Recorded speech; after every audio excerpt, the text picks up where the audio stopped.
So hello and welcome back मेरे देश के प्यारे भविष्यों।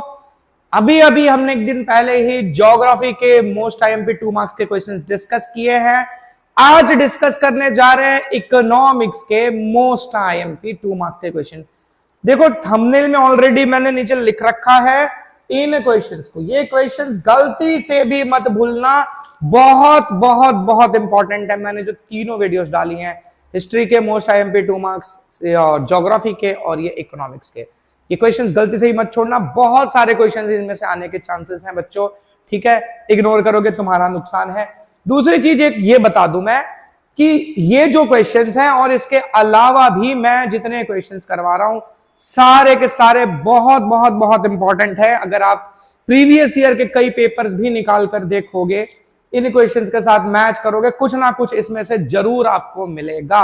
अच्छा, और एक चीज कि जब देखो मैंने एक मतलब बात बता दी कि जितने वीडियोस मैंने डाले अगर वो सारे वीडियोस तुमने देख लिए हैं, सारे क्वेश्चंस अगर तुमने प्रिपेयर कर लिए हैं, तो इसकी गारंटी देता हूं 80 में से 80 फिक्स है। 80 आएगा ही आएगा। अब ये बोलोगे ऐसे कैसे?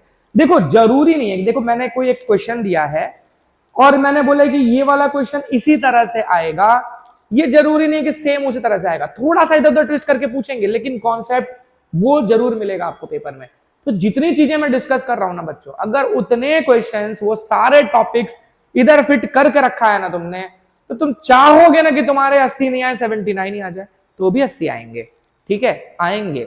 ठीक है, करण अर्जुन आए चाहे ना आए, 80 मार्क्स जरूर आएंगे अगर मन लगा के पढ़ाई कर पाएंगे, सारे क्वेश्चंस को याद रख पाएंगे। तो आगे बढ़ते हैं, इकोनॉमिक्स के 2 मार्क्स के क्वेश्चन डिस्कस करते हैं। पहला क्वेश्चन है benefits of market mechanism system. Market mechanism system के बेनिफिट्स पूछे हैं। बोल रहे हैं कि economic freedom of individual is protected. Her individual का इकोनॉमिक फ्रीडम प्रोटेक्ट होता है, ठीक है, उसको राइट अपने तरीके से बिजनेस करने का। तो कह रहे हैं कि इकोनॉमिक फ्रीडम प्रोटेक्ट होता है। Resources of production are utilized to the greatest extent. Resources का बहुत ज्यादा अच्छे से यूटिलाइजेशन होता है, ऐसा कहा गया, मैक्सिमम यूटिलाइजेशन होता है। फिर एबंडेंट प्रोडक्शन में भी डन। यहां क्या है कि भाई मार्केट सिस्टम में प्रॉफिट सेंटर्ड होता है, ज्यादा से ज्यादा बेनिफिट कमाने की कोशिश होती है, तो प्रोडक्शन एक्टिविटी पर कोई रोक टोक नहीं होता है, जमकर प्रोडक्शन होता है, तो इसीलिए एबंडेंट प्रोडक्शन होता है। New explorations keep on taking place continuously in economy. Economy में नए नए रिसर्चेस, नए एक्सप्लोरेशंस होते रहते हैं, क्योंकि सब कंपटीशन में लगे हुए हैं, एक दूसरे से बेहतर करने की कोशिश कर रहे हैं, तो जाहिर सी बात है रिसर्च एक्टिविटीज होंगी ही होंगी। अच्छा, इसके अलावा बोल रहे हैं quality of things improve because of competition. अब भाई जाहिर सी बात है, कंपटीशन होगा तो लोग बेहतर करने की कोशिश कर रहे हैं, रिसर्च कर रहे हैं, और रिसर्च करेंगे तो अच्छे रिजल्ट्स भी तो मिलेंगे, तो अच्छी क्वालिटी की चीजें बनती रहती हैं ऐसे मार्केट्स में। Discuss limitations of market mechanism system. Market mechanism के फायदे पढ़ लिए, नुकसान भी पूछ सकते हैं। तो नुकसान में क्या बोल रहे हैं कि सिर्फ और सिर्फ प्रॉफिट ध्यान में रहता है, जिसकी वजह से लग्जूरियस कमोडिटीज का प्रोडक्शन ज्यादा किया जाता है, और काम की जो चीजें हैं, बेसिक रिक्वायरमेंट की चीजें हैं, उनका प्रोडक्शन कम होता है। ठीक है, तो लग्जरी पर फोकस है, क्योंकि वो महंगा बिकता है, ज्यादा पैसा मिलेगा, तो ज्यादा उस पर फोकस रह जाता है। बेसिक रिक्वायरमेंट की चीजों के लिए दूसरों पर डिपेंड होना पड़ता है, देश में प्रोडक्शन इसका कम होता है। फिर बोल रहे हैं lack of policy related to role of state, natural resources are wasted. क्योंकि लैक है पॉलिसी का, गवर्नमेंट रिस्ट्रिक्शन कम डालती है ऐसे सिस्टम में, तो इस केस में रिसोर्सेज का वेस्टेज बहुत ज्यादा होता है, जरूरत से ज्यादा चीजें मैन्युफैक्चर हो रही हैं, तो एक तरह से कहेंगे कि रिसोर्सेज का वेस्टेज है। अब देखो एडवांटेज में लिख रहे हैं कि रिसोर्सेज का मतलब यूटिलाइजेशन हो रहा है मैक्सिमम, डिसएडवांटेज में उसी पॉइंट को लिख रहे हैं कि भाई रिसोर्सेज का वेस्टेज भी होता है। तो यार ये थोड़ा समझ रहे हो, रिलेट करके याद रखना। Due to lack of knowledge and ignorance about the market, consumers are exploited. अब इसमें क्या है ना, प्रॉफिट सेंटर्ड काम होता है, कंज्यूमर्स का ध्यान रखा नहीं जाता। कंज्यूमर्स को अगर ज्यादा नॉलेज ना हो तो कंज्यूमर्स के साथ धोखाधड़ी बहुत ज्यादा होती है, एक्सप्लॉइटेशन ज्यादा होता है कंज्यूमर्स का। ठीक है, अच्छा, फिर due to centralization of property and income there is increase in disparity of income.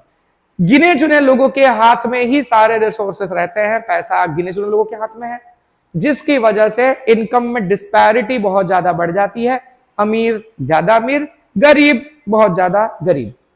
अच्छा, there is a fear of monopoly, monopoly का खतरा है, बोला ना गिने चुने लोगों के हाथ में ही जब कंट्रोल रहेगा तो मोनोपोली हो जाएगी, मोनोपोली हो जाएगी तो अपने हिसाब से पूरा मार्केट को कंट्रोल करेंगे, तो ये एक रिस्क बना रहता है, इकोनॉमिक इंस्टेबिलिटी का रिस्क होता है, लेबर के एक्सप्लॉयटेशन का रिस्क होता है इस सिस्टम में। अच्छा, फिर बात करें right benefits of socialist system. Socialist system के फायदे क्या हैं? तो सोशलिस्ट सिस्टम के फायदों में बोल रहे हैं because of production according to the requirement of society unimportant and luxurious items are not produced, बिना जरूरी सामान प्रोड्यूस नहीं किए जाते हैं, काम की चीजों पर ज्यादा फोकस होता है क्योंकि लोगों का भलाई इसमें सेंटर्ड होता है, ना कि प्रॉफिट। फिर दूसरा पॉइंट बोल रहे हैं as the decisions related to production are taken by the state, so wastage of resources is not there। सारे डिसीजंस जो है यहां पर गवर्नमेंट लेती है, स्टेट मतलब गवर्नमेंट लेती है, तो गवर्नमेंट रिसोर्सेज का ध्यान रखते हुए डिसीजन लेती है, तो रिसोर्सेज का वेस्टेज नहीं होता। तीसरी चीज बोल रहे हैं डिस्पैरिटी ऑफ इनकम, इसमें रिमूव हो जाता है, रिमूव हो जाता है लिखा है पर कम हो जाता है हम मानेंगे, ठीक है। अब यहां जो लिखा है वही लिखना एग्जाम में भैया, रिसोर्सेज सॉरी डिस्पैरिटी कम होती है, मतलब गरीब और अमीर के बीच का जो डिफरेंस है वो कम रहता है यहां पर, ठीक है, कम हो जाता है। कंज्यूमर्स का एक्सप्लॉयटेशन नहीं होता, मतलब देखा जाए तो जो तुमने वहां पॉइंट्स पढ़े ना मार्केट वाले, मार्केट मैकेनिज्म के, उसके ऑपोजिट यहां वाले पॉइंट्स लिख दे रहे हैं, ठीक है। अच्छा, जो वहां डिसएडवांटेज था उसी के अगेंस्ट यहां उसके एडवांटेज के पॉइंट्स बना दिए गए हैं, तो तुम एक याद करोगे दूसरा रिलेट करके लर्न कर सकते हो। Mention limitations of socialist system, अच्छा रिलेट करके लर्न करने वाला, देखो यही होता है, बच्चे ना हर चीज को एक अलग एंगल से पढ़ने की कोशिश करते हैं, नहीं, आप चीजों को रिलेट करके पढ़ोगे ना, एक से रिलेटेड दूसरी चीज है तो आप बहुत कुछ कर सकते हो। जैसे कि ना वो सस्टेनेबल डेवलपमेंट वाला, रिसोर्स कंजर्वेशन वाला, फॉरेस्ट कंजर्वेशन वाला, ये सभी में ना तुम देखोगे बहुत सारे पॉइंट्स कॉमन है, तो एक दूसरे के पॉइंट्स एक दूसरे में लिखोगे ना तो चलता है, लेकिन रिलेटेड वाले लिखना, कुछ अलग से यूनिक पॉइंट होंगे वो मत डाल देना, ठीक है। अब फॉरेस्ट वाले का पॉइंट हर जगह रिसोर्स में नहीं चलेगा, ठीक है, तो वो थोड़ा ध्यान रखना है, कुछ कुछ कॉमन चीजें हैं तो रिलेट करके लिख सकते हो। अच्छा, mention limitation of socialist system, socialist system के क्या मतलब कमियां हैं, तो बोल रहे हैं कि क्योंकि रिसोर्सेज पूरी तरह से गवर्नमेंट के अंडर में होता है तो लोगों को एनकरेजमेंट, मोटिवेशन नहीं मिलता है प्रोडक्शन बढ़ाने के लिए, मतलब मोटिवेटेड नहीं होते लोग, ज्यादा पैसा कमाने का मौका मिलता तो लोग ज्यादा से ज्यादा एक्टिविटीज करते, प्रोडक्शन एक्टिविटी पर फोकस करते हैं, पर गवर्नमेंट बार बार टांग अड़ा देती है तो लोग उतना एनकरेज नहीं होते इस तरह की एक्टिविटीज में पार्टिसिपेट करने के लिए। लैक ऑफ कंपटीशन, कंपटीशन बहुत ज्यादा नहीं होता, जिसकी वजह से रिसर्च वगैरह को ज्यादा मोमेंटम यानी कि ज्यादा ग्रोथ नहीं मिलता, ऐसा कह सकते हैं। There is a lack of individual freedom, जो इकोनॉमिक फ्रीडम मिलता है मार्केट सिस्टम में वो फ्रीडम यहां नहीं मिलता, यहां रिस्ट्रिक्शन होता है गवर्नमेंट का। Because of complete interference of state there is a fear of bureaucracy, यहां ब्यूरोक्रेसी का खतरा बना रहता है, मतलब जो वो गवर्नमेंट ऑफिसर्स हैं हर लेवल पर एक सिस्टम बना हुआ है, वो सिस्टम को पास करना एक रिस्की काम होता है, वो हर सिस्टम पे क्या होता है ना, लोग अपने पावर का मिसयूज करते हैं, होता है ना, आप सब समझ सकते हो मैं क्या कहना चाह रहा हूं। अच्छा चलो खुल के बोल दूं, खुल के बोल देता हूं, मतलब ये होता है ना कई जगह पर अलग अलग लेवल पर आपको परमिशन लेनी पड़ती है और वो परमिशन लेने के लिए कई दिन चक्कर मारना पड़ता है और अदरवाइज ये सब देना पड़ता है, तब जाके काम होता है, तो ब्यूरोक्रेसी का खतरा बना रहता है इस सिस्टम में। अच्छा, फिर बात करें main economic reforms related to liberalization which were made in the earlier period. शुरुआती दौर में जब लिबरलाइजेशन लाया गया तो शुरुआती दौर में जो प्रोविजंस लाए गए वो कौन से प्रोविजंस थे, उन्हें मेंशन करो। तो पहला प्रोविजन बोल रहे हैं कि there was reservation for 18 industries, for the industries other than them compulsion to take government permission was eliminated. 18 तरह की इंडस्ट्रीज का रिजर्वेशन कर दिया गया कि ये गवर्नमेंट का परमिशन इसमें लेना पड़ेगा, इसके अलावा बाकी जितने भी तरह की इंडस्ट्रीज हैं किसी में भी गवर्नमेंट का परमिशन लेने की जरूरत नहीं पड़ेगी, 18 को छोड़ के ये डिसाइड किया गया, ठीक है, पहला प्रोविजन ये। दूसरा क्या प्रोविजन लाया गया, रेलवेज, एटॉमिक एनर्जी और डिफेंस, ये तीन सेक्टर के अलावा बाकी सारे सेक्टर्स प्राइवेट सेक्टर के लिए ओपन कर दिए गए, मतलब ये तीन चीजों में प्राइवेट कंपनियां काम नहीं कर सकती हैं, बाकी सारे जो भी सेक्टर्स बचते हैं सब में प्राइवेट कंपनियों को मतलब आने का मौका दे दिया गया, ग्रो करने का मौका दे दिया गया। अच्छा, हाल की डेट में देखें तो इनमें भी इंप्रूवमेंट्स हो चुके हैं, मतलब प्राइवेटाइजेशन हो चुका है, प्राइवेट कंपनियां पार्टिसिपेट कर रही हैं, लेकिन ये शुरुआती दौर वाले पॉइंट्स की बात कर रहे हैं इसलिए वैसा लिखा, ठीक है। Tradition for compulsory registration of industries was cancelled. किसी भी तरह की इंडस्ट्री को स्टार्ट करने के लिए लिबरलाइजेशन से पहले परमिशन लेना पड़ता था, लेकिन जब लिबरलाइजेशन आया तो उस टाइम पर यह प्रोविजन डाल दिया गया कि हर तरह की इंडस्ट्री के लिए रजिस्ट्रेशन करवाना कंपलसरी नहीं है। अच्छा, कुछ इंडस्ट्रीज बिना रजिस्ट्रेशन के भी चलाई जा सकती हैं, जब ग्रो करेंगी तो आगे ले लिया जाएगा। अच्छा, provision to take government permission for setting up industries which do not cause pollution and are not hazardous for environment was cancelled। ऐसी इंडस्ट्रीज जो पोल्यूशन नहीं करती, एनवायरमेंट को नुकसान नहीं पहुंचाती, इनको अगर आपको बनाना है तो इन इंडस्ट्रीज को सेटअप करने के लिए गवर्नमेंट परमिशन की जरूरत नहीं होगी। लिबरलाइजेशन के बाद ये प्रोविजन लाया गया। अच्छा, फिर बोल रहे हैं एडवांटेजेस ऑफ लिबरलाइजेशन, इसके फायदे क्या है, लिबरलाइजेशन के बेनिफिट्स क्या है। तो बेनिफिट में ये बोल रहे हैं कि लिबरलाइजेशन की वजह से प्राइवेट सेक्टर को अनकंस्ट्रेन्ड डेवलपमेंट करने का मौका मिला, बिना किसी रोक टोक के ग्रो करने का मौका मिला, जिसकी वजह से प्रोडक्शन जो है वो देश में बढ़ा है। अच्छा, एक पॉइंट ये हो गया। दूसरा एडवांटेज क्या बोल रहे हैं कि लिबरलाइजेशन की वजह से ही ग्लोबल ट्रेड को इंपीशियस मिला, यानी बढ़ावा मिला, और हमारा ग्लोबल ट्रेड जो है वो बढ़ गया है, काफी इंक्रीज हुआ है। तीसरी चीज, because of the increase in foreign trade there has been increase in reserve of foreign exchange. विदेशी मुद्रा, दूसरे देश का पैसा हमारे देश में आया है, हमारा फॉरेन एक्सचेंज रिजर्व बढ़ा है। अच्छा, फिर इंटरनल इंफ्रास्ट्रक्चरल फैसिलिटीज इंक्रीज्ड। हमारे देश के अंदर ही इंफ्रास्ट्रक्चरल फैसिलिटीज जैसे रोड्स, रेल्स, ब्रिजेस, एयरपोर्ट्स वगैरह वगैरह, हॉस्पिटल्स, एजुकेशनल इंस्टीट्यूशंस, बहुत कुछ, ये इंफ्रास्ट्रक्चर काफी तेजी से ग्रो हुआ है लिबरलाइजेशन के वजह से। एडवांटेजेस ऑफ प्राइवेटाइजेशन पूछ रहे हैं, प्राइवेटाइजेशन के फायदे क्या है। There is increase in number of production units, production units बढ़े हैं, बहुत सारी कंपनियां बनी हैं प्राइवेटाइजेशन की वजह से इंडस्ट्रियल सेक्टर में। Production has been increased and in capital intensive and consumable commodities। Capital intensive मतलब जिसमें ज्यादा पैसा लगता है इंडस्ट्रीज को सेटअप करने के लिए, ऐसे इंडस्ट्रीज का भी प्रोडक्शन बढ़ा है। साथ ही साथ कंज्यूमेबल कमोडिटीज मतलब जो कंज्यूमेबल आइटम्स हैं, ठीक है, जैसे कह सकते हो कि जो एंड यूज में आते हैं कि फॉर एग्जांपल मशीन कुछ बन सके, पंखा बन गया, टीवी बन गया, ठीक है, खाने पीने की चीजें हो गई, ठीक है, कपड़े वपड़े हो गए, सब कंज्यूमेबल कमोडिटीज है, इनका प्रोडक्शन काफी तेजी से बढ़ा है प्राइवेटाइजेशन की वजह से। Working capacity of public sector has improved. Private तो ग्रो हुआ ही, पर प्राइवेट के ग्रो होने के साथ साथ पब्लिक सेक्टर को यानी गवर्नमेंट के एजेंसीज को भी बेनिफिट हुआ है, गवर्नमेंट कंपनियों को भी फायदा हुआ है, उनकी एफिशिएंसी इंप्रूव हुई है, वर्क करने की कैपेसिटी उनकी इंक्रीज हुई है, ऐसा कहा गया है। ये है एडवांटेजेस ऑफ प्राइवेटाइजेशन। तो फायदों के साथ साथ कुछ नुकसान भी है, तो नुकसान भी पढ़ना पड़ेगा। तो नुकसान क्या बोलता है, इकोनॉमिक पावर है सेंट्रलाइज्ड, इकोनॉमिक पावर गिने चुने लोगों के हाथ में पहुंच गया है, जिसकी वजह से मोनोपोली का खतरा बन गया है मार्केट के अंदर, ठीक है। अच्छा, दूसरा पॉइंट, कॉटेज इंडस्ट्रीज का उतना ग्रोथ नहीं हुआ है प्राइवेटाइजेशन की वजह से, लार्ज इंडस्ट्रीज को ही ज्यादा फायदा पहुंचा है प्राइवेटाइजेशन का।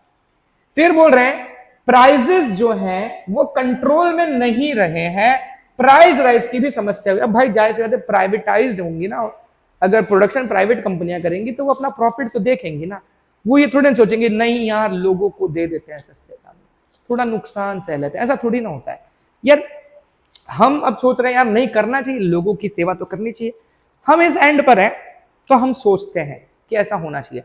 लेकिन अगर कल तुम खुद कंपनी खोलोगे तो तुम भी तो प्रॉफिट कमाना चाहोगे ना भाई, चाहोगे कि नहीं चाहोगे, ठीक है। अपनी जगह देखो एथिक्स सही है, अच्छा करना चाहिए, समाज में सेवा करनी चाहिए, पर खाली समाज की सेवा तो नहीं करेगा ना इंसान, कुछ अपना भी तो करेगा। तो भाई वो प्राइवेट कंपनियां प्रॉफिट कमाने के लिए थोड़ा कॉस्ट रखती हैं, और वो कॉस्ट रखेंगी तो प्राइसेस तो हाई होंगे ही। अब गवर्नमेंट कंपनियां कम दाम में देती हैं तो थोड़ा क्वालिटी के साथ इश्यू आ जाता है। तो हर चीज का अपना अपना फायदा नुकसान है, प्राइस राइज का तो प्रॉब्लम हुआ है। अच्छा, What improvements have taken place in Indian economy due to globalization? Globalization की वजह से इंडियन इकोनॉमी में क्या क्या इंप्रूवमेंट्स हुए हैं, ठीक है। तो बोल रहे हैं obstacles of trade between two nations have been removed. दो देशों के बीच में जो मतलब ऑब्स्टिकल होता है ट्रेड को लेकर, ठीक है, जो भी रुकावटें थी वो रुकावटें दूर हो गई हैं। Such a condition has been created so that capital exchange can easily take place between two nation. दो देशों के बीच में कैपिटल एक्सचेंज बड़ी आसानी से हो पा रहा है, पैसा सामान एक्सचेंज हो पा रहा है। Obstacles in the way of exchange of technology have been removed. Technology के भी एक्सचेंज को लेकर जो रुकावटें थी वो रुकावटें दूर हो गई हैं। अब टेक्नोलॉजी का भी एक्सचेंज बड़ी आसानी से हो पा रहा है।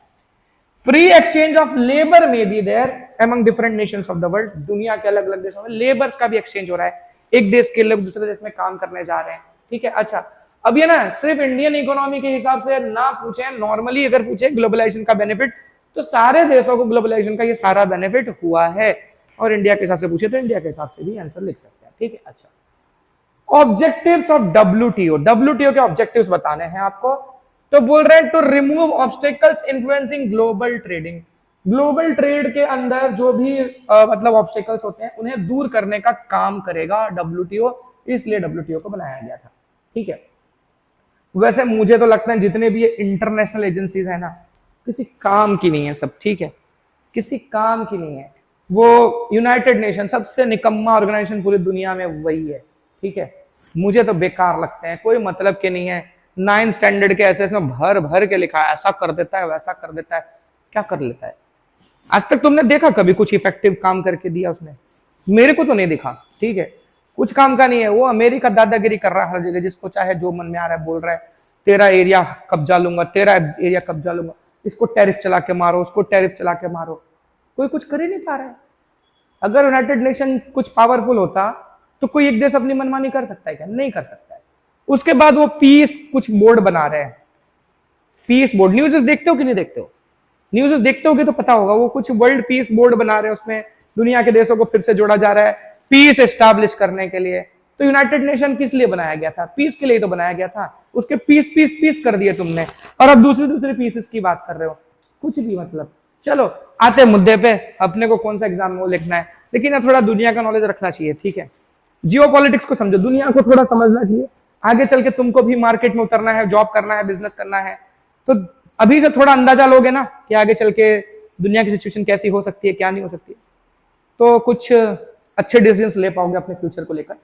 चलो बढ़ते हैं आगे। तो दूसरा पॉइंट क्या कहता है डब्ल्यूटीओ के ऑब्जेक्टिव्स में? Remove protection policy given to the industries of country for foreign trade. मतलब कुछ कंट्रीज ऐसी हैं जो अपने देशों में इंडस्ट्रीज को लेकर कुछ प्रोटेक्शन पॉलिसीज रखती हैं कि हमारे देश में इस तरह की इंडस्ट्री में हमारे ही देश के लोग काम कर पाएंगे, दूसरे देश के इंडस्ट्रीज को इन्वॉल्व नहीं किया जा सकता। तो इस तरह की कुछ प्रोटेक्शन पॉलिसीज होती हैं देशों की, उन्हें हटवाने के लिए ये उनको मोटिवेट करती है, क्योंकि ये पॉलिसीज क्या होती है ना, ग्लोबल ट्रेड को रोकती हैं। तो उस ग्लोबल ट्रेड को बढ़ावा देने के लिए बना है, तो जाहिर सी बात है ऐसी पॉलिसीज को ये हटाने के लिए कहते हैं, उसके लिए मोटिवेट करते हैं। अच्छा, to coordinate with global trade policy and economic policy. अलग अलग देशों को ये सुझाव देते हैं कि भाई आपकी जो पॉलिसी है इकोनॉमिक पॉलिसी, और जो दुनिया मिलकर एक इकोनॉमिक पॉलिसी बना रही है, ये आपस में मैच होने चाहिए। तो उन्हें सुझाव देंगे आपको क्या करना चाहिए ताकि आप वर्ल्ड की इकोनॉमिक पॉलिसी के साथ मैच कर सको। इससे क्या होगा? दुनिया का ओवरऑल ग्रोथ होगा और उस देश का भी ग्रोथ होगा जो सबके साथ मिलकर चलेगा, ठीक है। और ये देखो, मिल बांट कर रहने में ही भलाई है, हम इंसान है ना, सोशल एनिमल्स है, ठीक है। तो ये कहता है डब्ल्यूटीओ की भाई अब की पॉलिसी इकोनॉमिक पॉलिसी और दुनिया की इकोनॉमिक पॉलिसी मिलकर काम करता अच्छा है। तो ये उसके लिए भी काम करती है कि दुनिया की इकोनॉमिक पॉलिसी और देश की इकोनॉमिक पॉलिसी, अलग देशों की इकोनॉमिक पॉलिसी आपस में कोऑर्डिनेटेड रहे। अच्छा, to solve the trade related disputes arising in the world. किसी 2-3 देश के अंदर अगर ट्रेड को लेकर कोई झगड़ा बगड़ा हो गया है, तो झगड़े को भी शॉर्ट आउट करने के पर्पज से इसे बनाया गया था। अच्छा, अब बात करें impacts of WTO on Indian economy. India की इकोनॉमी पे डब्ल्यूटीओ का क्या असर पड़ा इंडिया की इकोनॉमी पे? तो बोल रहे हैं कि इंडिया जब से डब्ल्यूटीओ बनाना तब से ही इसका मेंबर है। इंडिया का कंट्रीब्यूशन पहले वर्ल्ड ट्रेड में, पूरी दुनिया के ट्रेड में इंडिया कंट्रीब्यूशन 0.5% था। डब्ल्यूटीओ के मेंबर बनने के बाद से इसका ग्रोथ हुआ और ये हो गया कितना? 1%। सेकंड पॉइंट बोल रहा है डब्ल्यूटीओ का मेंबर बनने की वजह से हमारा एक्सपोर्ट, रेडीमेड क्लोथ्स का जो एक्सपोर्ट है वो काफी बढ़ा है। डब्ल्यूटीओ का मेंबर बनने की वजह से हमारे एग्रो प्रोडक्ट्स का भी एक्सपोर्ट बढ़ा है, हम दूसरे देशों को एग्रो प्रोडक्ट्स भी ज्यादा बेच रहे हैं। इसके अलावा एक्सपोर्ट बढ़ा है, इंपोर्ट्स का प्रेशर कम हुआ है, फॉरेन इन्वेस्टमेंट भी हमारे देश में काफी बढ़ा है, जिसकी वजह से फॉरेन एक्सचेंज हमारे देश के अंदर आया है। तो डब्ल्यूटीओ के मेंबर बनने की वजह से हमारे साथ ये हमारे फायदे मतलब कह सकते हैं कि हुए हैं। अच्छा, फिर बात करें discuss steps taken by government to stop women exploitation. औरतों का एक्सप्लॉयटेशन रोकने के लिए गवर्नमेंट ने क्या क्या स्टेप्स लिए हैं। तो पहला पॉइंट कह रहा है कि 181 अभयम वुमेन हेल्पलाइन नंबर, ये वुमेन हेल्पलाइन नंबर है, अभयम नंबर 181 पर कॉल करो। वुमेन अगर कोई कॉल करती हैं तो पुलिस उनकी मदद के लिए अवेलेबल हो जाती है, मतलब कॉल सेंटर पे फोन जाता है, पुलिस की हेल्प चाहिए तो पुलिस आ जाएगी, काउंसलिंग चाहिए आपको तो काउंसलिंग कर सकते हो, मतलब बहुत डिप्रेशन में है, कोई टेंशन में है, वो बात करना चाहते हैं तो वो उनको कुछ अच्छे एडवाइस देकर काउंसलिंग भी उनका करेंगे। अच्छा, तो ये सारी चीजें। इसके अलावा उनके ग्रोथ को लेकर अगर वो कंफ्यूज है, कुछ गाइडेंस चाहती हैं तो वो गाइडेंस भी मिलता है। इसके अलावा तो ये सारी चीजें तो अभयम के रिलेटेड हो गया। खाली आपको अभयम के बारे में भी पूछ सकते हैं तो अभयम हेल्पलाइन वाले के बारे में इतना एक्सप्लेन करना रहेगा आपको। अच्छा, अगर पूरा का पूरा पूछा है वुमेन एक्सप्लॉयटेशन को रोकने के लिए क्या क्या किया गया है तो ये सब भी पॉइंट लिखेंगे। तो उसमें बोला गया एक लाइन और कि वुमेन कोर्ट बनाए गए हैं जो स्पेशली वुमेन के लिए ही काम करते हैं। जैसे वुमेन जॉब कर रही है तो उसके रिलेटेड कुछ इश्यूज हैं, या कोई उनके साथ हरासमेंट होता है, तो कोई डोमेस्टिक वायलेंस होता है, तो कई तरह के प्रॉब्लम्स जो औरतें फेस करती हैं वो डायरेक्टली इस कोर्ट में जाएंगी। बाकी नॉर्मल कोर्ट्स में वो लंबा प्रोसीजर चला जाएगा, वुमेन के लिए अलग से कोर्ट है तो यहाँ पे वुमेन रिलेटेड केसेस होंगे, कम केसेस होंगे, जल्दी सोल्यूशन होगा, तो उसके लिए वुमेन कोर्ट बनाया गया है।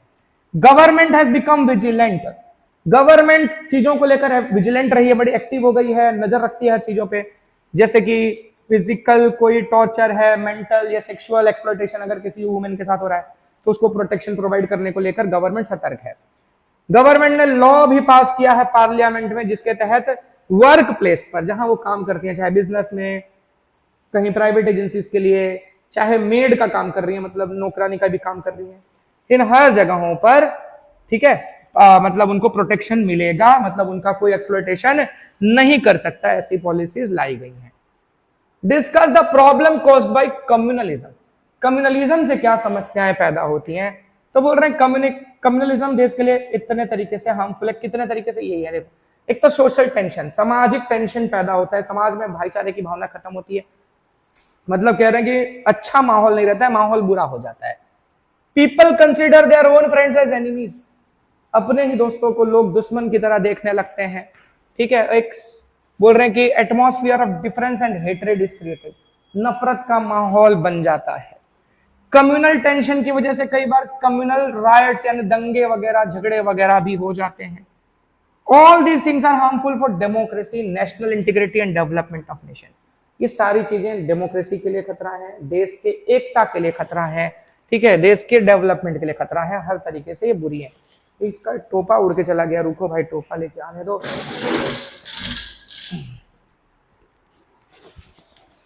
चलो आगे क्या है फिर, mention 4 steps to eradicate communalism, ठीक है, 4 स्टेप्स टू इराडिकेट कम्युनलिज्म। तो कम्युनलिज्म को दूर करने के लिए जो स्टेप्स लिए गए हैं, बोल रहे हैं मतलब सॉरी लिए जाने चाहिए। पहला बोल रहे हैं at first government should take punitive actions against communal elements and eradicate communalism from the society. जो कम्युनलिज्म जैसी बातों को फैलाते हैं, देश मतलब देश में, समाज में ऐसी चीजों को प्रमोट करते हैं, गवर्नमेंट को उन्हें सख्त सजा देनी चाहिए और इस तरह के प्रॉब्लम को देश में से या समाज से बाहर करना चाहिए, इराडिकेट करना चाहिए। एजुकेशन एक इंपॉर्टेंट रोल प्ले कर सकता है, लोगों को एजुकेट किया जाए तो ये कम्युनलिज्म दूर हो सकता है। ऐसी पॉलिटिकल पार्टियां जो कम्युनल थिंकिंग पर बेस्ड हैं, कम्युनलिज्म के नाम पर वोट लेती हैं, इलेक्शंस में पार्टिसिपेट करती हैं, ऐसी पार्टियों को हमें इग्नोर करना चाहिए, उन्हें वोट वगैरह नहीं देना चाहिए, उन्हें रिकॉग्निशन नहीं मिलना चाहिए, ठीक है। और जो इलेक्शन के दौरान कहते हैं ना कोड ऑफ कंडक्ट होता है, आचार संहिता बोलते हैं, उसको भी स्ट्रिक्टली फॉलो करवाना चाहिए। Understanding the fact that national interest, national pride are above religion, caste, state और लैंग्वेज। देश का सम्मान, देश की एकता, देश की भलाई, मतलब सबसे ऊपर देश है। आपका धर्म, आपकी जाति, आपका भाषा, आपका कल्चर, ये सब चीजें तो आपकी कम्युनिटी से रिलेटेड हो सकती हैं, आपकी पर्सनल हो सकती हैं। ये सब तभी आप देख पाओगे ना जब आपका देश सुरक्षित रहेगा। तो सबसे ऊपर देश, उसके बाद है कुछ, ठीक है। तो ये थिंकिंग लोगों के अंदर लाना जरूरी है कम्युनलिज्म को दूर करने के लिए। अच्छा, give an introduction of constitutional provisions for welfare and development of minorities. Minorities के वेलफेयर और डेवलपमेंट के लिए क्या कॉन्स्टिट्यूशनल प्रोविजंस लाए गए हैं? तो पहला बोल रहे हैं नेशनल माइनॉरिटी कमीशन बनाया गया है, ठीक है, जो इन लोगों की मतलब जो भी माइनॉरिटीज उनके राइट्स को लेकर, उनके कल्चर को लेकर, प्रोटेक्ट करने को लेकर काम करता है। अच्छा, the right of religion specially to minorities assures them that they can make propaganda to spread and propagate their religion। इनको अधिकार है माइनॉरिटीज को कि वो अपना रिलीजन स्प्रेड कर सकते हैं, उसके लिए जो अच्छा लगता है, सही लगता है वो कर सकते हैं। फोर्सफुल रिलीजियस कन्वर्जन पर गवर्नमेंट ने रोक लगाया हुआ है, कोई किसी को फोर्सिबली रिलीजियस कन्वर्जन किसी का नहीं करा सकता, धर्मांतरण नहीं करा सकता। Any educational institution taking government grant cannot teach religious teachings. ऐसे इंस्टीट्यूट जो गवर्नमेंट से ग्रांट लेती है, मतलब गवर्नमेंट से उसको कुछ फंड वगैरह मिलता है, मदद मिलती है, वो रिलीजियस टीचिंग्स नहीं कर सकते। All religious communities have right to acquire maintain property for religious activities. सभी धर्मों के लोगों को अपनी रिलीजियस एक्टिविटीज के लिए प्रॉपर्टी एक्वायर करने का अधिकार है। मतलब किसी को अपने लिए मंदिर बनवाना है, जमीन खरीदना है, कर सकता है, मस्जिद बनवाना है, जमीन खरीदना है, कर सकता है, तो प्रॉपर्टी वगैरह अपनी कम्युनिटी के लिए बिल्टअप कर सकता है। The minorities have the right to preserve their script and culture. हर माइनॉरिटी को अपना कल्चर, अपना स्क्रिप्ट, जो उसका धर्म ग्रंथ वगैरह, उसको प्रोटेक्ट करने का पूरा अधिकार है। मतलब ये किसका पार्ट है? कल्चरल एजुकेशनल राइट का एक हिस्सा है ये पॉइंट। अच्छा, जो भी एजुकेशनल इंस्टीट्यूशन को गवर्नमेंट से ग्रांट मिल रहा है, वो किसी को भी रिलीजन, कास्ट, रेस के बेसिस पर एडमिशन देने से मना नहीं कर सकते। मतलब कोई रिलीजियस, कास्ट, ये रिलेटेड डिस्क्रिमिनेशन नहीं कर सकते। अच्छा, अगला point, discuss the special provisions for welfare of scheduled caste and scheduled tribes. Scheduled caste और शेड्यूल्ड ट्राइब के वेलफेयर के लिए क्या प्रोविजंस हैं? कोई 4 बताइए, ठीक है। स्पेशल प्रोविजंस है, देखो जनरल प्रोविजन एक स्पेशल प्रोविजन हो रहा है, तो स्पेशल प्रोविजन में कोई 4 तो बोल रहे हैं। एक है पहला पॉइंट के आर्टिकल 16(4), ये कहता है कि अगर स्टेट गवर्नमेंट को ये लगता है कि बैकवर्ड क्लासेस का प्रोपोर्शनेट रिप्रेजेंटेशन नहीं है, मतलब जितने परसेंट पॉपुलेशन है वहां पर उतनी परसेंट के हिसाब से लोग गवर्नमेंट जॉब्स में नहीं है, तो वहां पर गवर्नमेंट रिजर्वेशन डिक्लेयर कर सकती है, उनको रिजर्वेशन के थ्रू जॉब्स पर रख सकती है।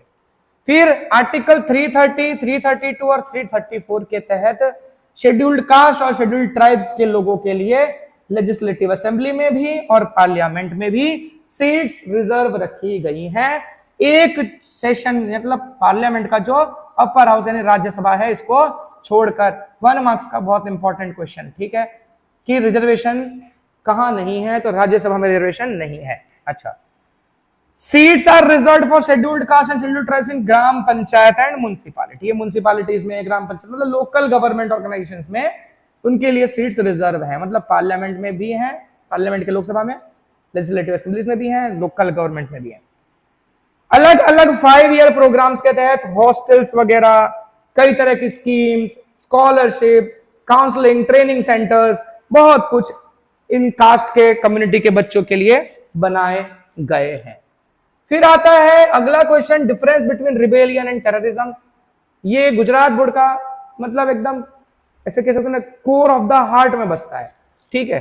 रिबेलियन और टेररिज्म में difference, rebellion is a national problem, एक देश की समस्या हो सकती है, ये दुनिया की समस्या है, ठीक है। जनरली ये एक मतलब रीजनल लेवल पर होता है, किसी राज्य में हो सकता है, लोग अपनी ही गवर्नमेंट के खिलाफ लड़ते हैं, जबकि ये जो है अपने ही देश के खिलाफ भी हो सकता है, दूसरे देश के खिलाफ भी हो सकता है, और ये इंटरनेशनल लेवल पर फैला होता है, तो बड़े लेवल पर है ये। Carried out with the help of local people. इसमें लोकल लोगों का इन्वॉल्वमेंट होता है, उन्हीं की मदद से होता है ये एक्टिविटी। जबकि टेररिज्म जो है कई बार लोकल लोगों का सपोर्ट होता भी है और ज्यादातर केसेस में लोकल लोगों का सपोर्ट नहीं होता, वो डायरेक्टली कहीं से आकर एग्जीक्यूट कर देते हैं। ठीक है, डेवलपमेंट किसी स्टेट का इसकी वजह से सफर होता है, किसी स्टेट को नुकसान हो सकता है, यहां पूरे देश का या दुनिया भर का, पूरी दुनिया इस प्रॉब्लम को फेस करती है, पूरी दुनिया के डेवलपमेंट पर इसका रुकावट पड़ता है। तो देखिए, development of countries suffering from terrorism is hindered, कई देशों का। ठीक है, अच्छा, short note on Naxalism. Naxalism पे 2 मार्क्स के हिसाब से शॉर्ट नोट लिखना है, ज्यादा बड़ा नहीं है। चाइनीज रेवोल्यूशन के वजह से माओ से तुंग नाम का बंदा था, इसके लीडरशिप में चाइनीज रेवोल्यूशन हुआ, उससे इंस्पायर होकर इंडिया में भी नक्सलिज्म शुरू हुआ। ठीक है, इंसर्जेंसी कहते हैं, एक तरह का इंसर्जेंसी है ये। अच्छा, इमरजेंसी नहीं, इंसर्जेंसी। अच्छा, फर्स्ट टाइम इंडिया के अंदर देखा गया 1967 में वेस्ट बंगाल में।